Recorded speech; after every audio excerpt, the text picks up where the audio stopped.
I was not prepared for this book. And if I could go back to that Hannah and literally kick her in the face, I would. Not really, that seems kind of mean.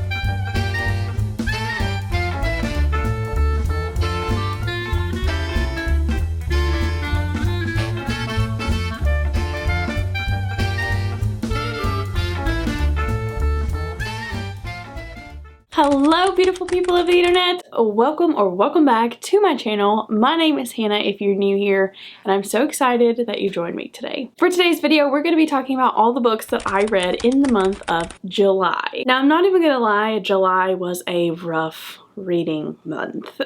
I did not have the best of luck with these books. I'm just gonna let you know, and a lot of them I'm probably gonna unhaul. We did have a lot of 5-star reads though. I had like 2 or 3, but I read 10 books, if that tells you anything. So the rest of them were kind of duds. So without further ado, let's go ahead and dive in. The first book that I read in July was Finlay Donovan Jumps the Gun, and this is by Elle Cosimano. This is book number 3 in the Finlay Donovan mystery series, and I really enjoyed book number 1. Book number 2 was okay, and this is book number 3. This is following our main character, Finlay, who is an author, and one day she's talking to her agent about her newest book, and some lady mistakes her as a hitwoman. That's what happens in book 1. This one is just a continuation of that story. Let's just say that I'm kind of over it.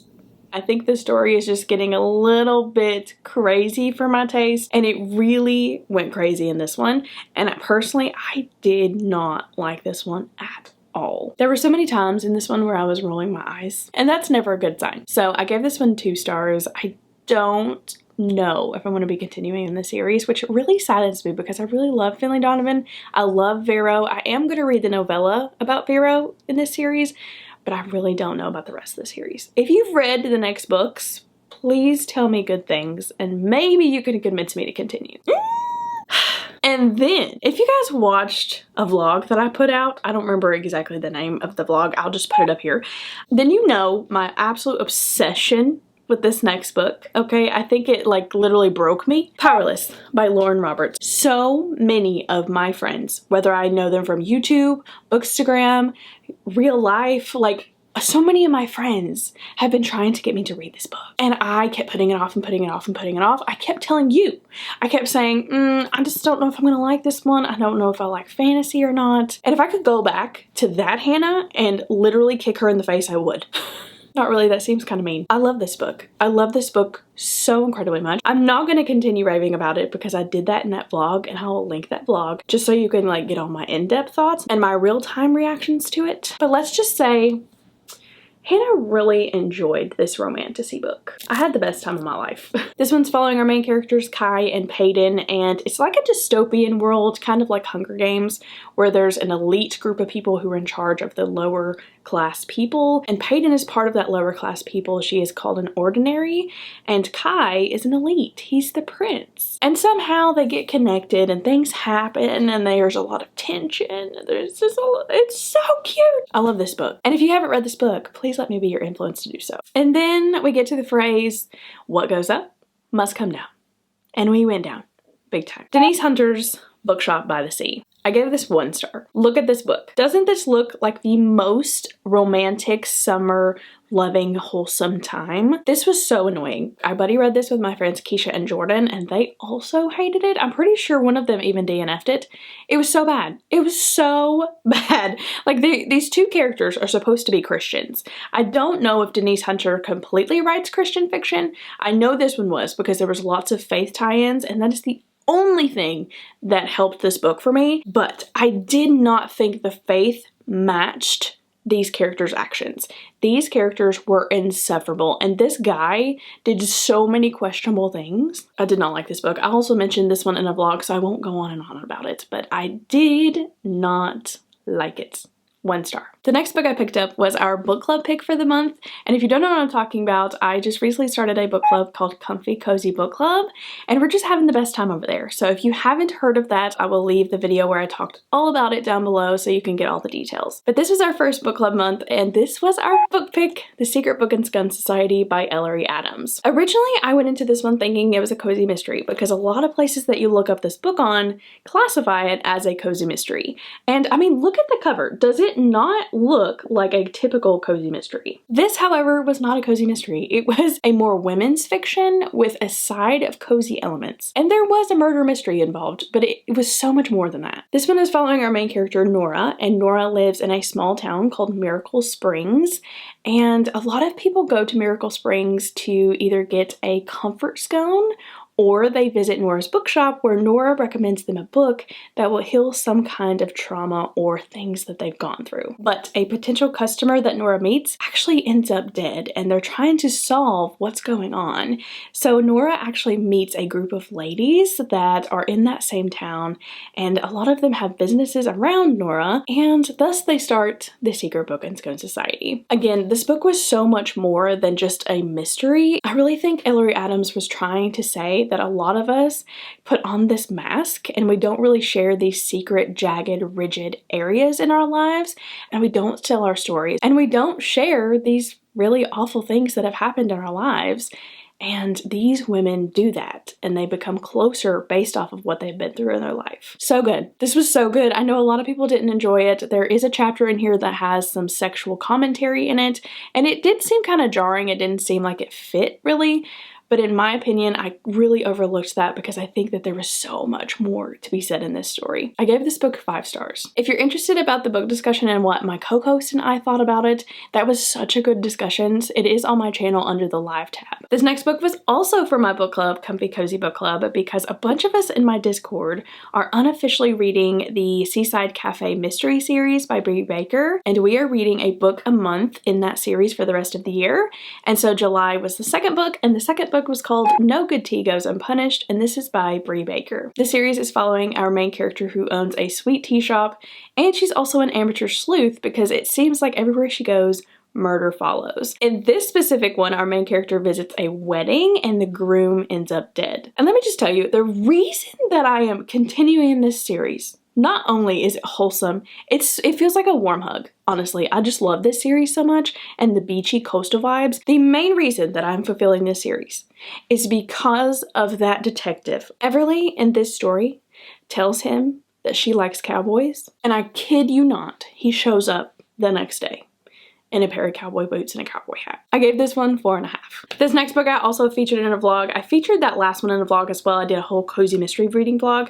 So if you haven't watched that, go watch that because I go into my full depth thoughts with these books. But this next one was called The Museum Murder, and this is by Katie Gale. I did not enjoy this book. This one is basically following a museum that houses famous dresses or famous clothing from all sorts of different movies, and apparently a very famous dress has been stolen. And thus, one thing leads to another, and then somebody ends up dead. This was so convoluted. There were so many characters, so many things going on. Who is who? What's what? What do you even have to do with the mystery? I had not a clue what was going on. Like, there were so many things happening at once. I'm sorry, I do not like cozy mysteries that have this extravagant plot where there's 80,000 characters. I just don't understand that. Like, the reason I want to go into a cozy mystery is because I don't want to think, okay? I don't want to have to follow you. I don't want to have to figure out anything. Just give me the story, okay? Give me the cozy vibes and give me the story. 2 stars. At this point in my reading month, I was sick of the cozy, okay? And if you have been around for a while, then you know that my #1 genre is thrillers. I love heart-pumping, racing, let's get this done kind of thrillers. However, I needed that in my life, okay? Because I was just kind of like going with the flow and everything was cozy and sweet and wholesome, and I just needed a good thriller to break it up. Let's just say I got what I asked for. The Last Mrs. Parrish, and this is by Liv Constantine. Heard great things about this one before going in. I was not prepared for this book. All I knew going into this one was that it was following our main character, who was a rich lady. She had everything that she ever wanted, a rich husband, nice house, nice clothes, and then she meets this other lady that wants to steal her life. I've read a lot of things in my lifetime, my friends. I've read a lot of thrillers, I've read a lot of horror books, I've read a lot of things that have made me uncomfortable, and then I forget about it and then we move on. This was one of the only books that I've ever read that has affected me psychologically. I read this before I went to bed and had nightmares all night long about this book. This is a domestic thriller. Do not go into this book without knowing the trigger warnings, because when I say trigger warning after trigger warning after trigger warning, 100% if you are triggered by anything in books, you need to know what's in this book,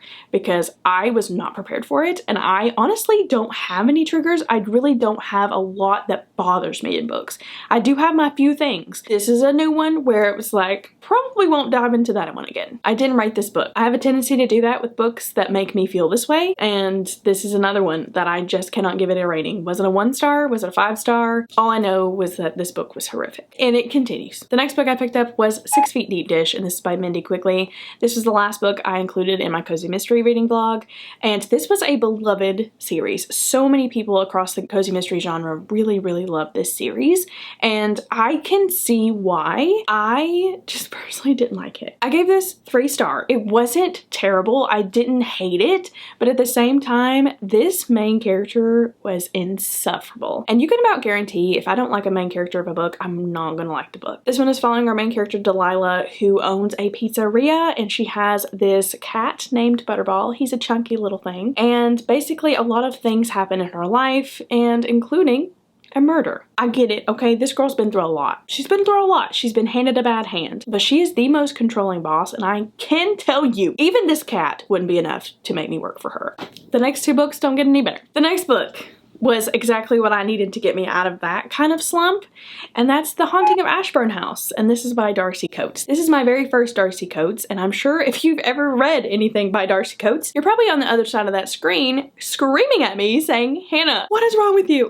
I went into this one thinking it was going to be like a Scooby-Doo-ish sort of thing, like we were just going to rip the mask off. Let's just say there wasn't any mask, and I was shaking in my boots, okay? I was shaking in my boots. I read this at night because obviously we don't make good decisions over here. And I read this at night. And I got about, I would say, I got about probably this far. I had this much left. And I had to stop, and I told my husband, I said, I can't do it. I cannot finish this book and have a good night's sleep. So with that much left, do you know how much that hurt me to do? I put my bookmark in there and I closed it and I finished it the next day. If that tells you anything at all, this was terrifying. This one follows our main character Adrian, and Adrian inherits this crumbling old haunted mansion, and she goes to this mansion to see what's up, and some weird things start happening. That's literally what this book is about. Do you know that fear that we all have? Don't you even act like you don't have it. When you go down the basement stairs, you're like all going with the flow, we go down the stairs, and then you have to run back up because you've turned the lights out and you don't want whatever's down there to get you. That is the fear that this book hinges on. I gave it a 4 star. If I'm being completely honest with you right now, I don't even want to talk about this next book because I don't want to end the video on a sour note, but I do think that I need to talk about it because I did talk about it favorably on my sprints, and I need you guys to know how I really feel about it. This one's called The Orphanage by the Lake, and it's by Daniel G. Miller.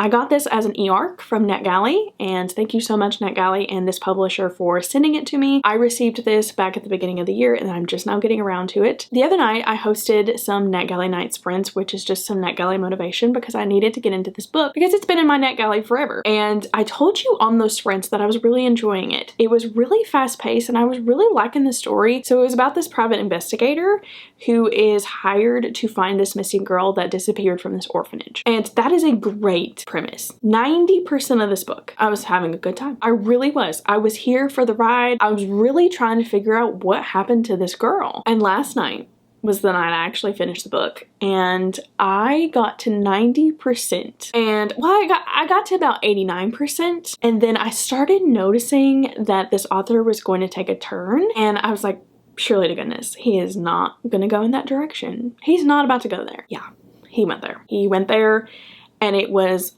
utterly disgusting. It was one of the most horrifying things I've ever read in a book. And I don't say that lightly because obviously I've just told you a lot of books that scared me and a lot of books that were heavy and dark. This one trumps all of those that I just talked about. So if I talked about that book and you were like excited to read it, I'm asking you, do not read this one, because I'm going to say this one time. Do not turn it into something that it's not. There are some topics and some things that male authors should not be writing about, period. It just shouldn't happen. Okay, and I'm gonna die on that hill, and I do not want to argue with anybody, but this really made me mad.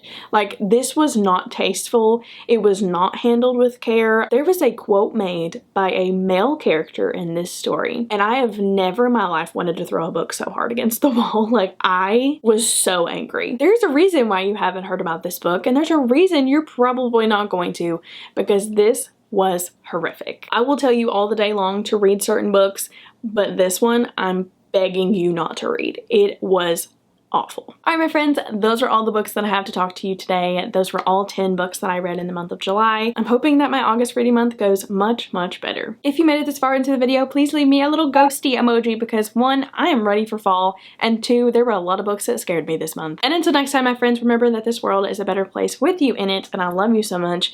Thank you so much for dropping by on my channel today, and I will see you in my next video. Bye, guys!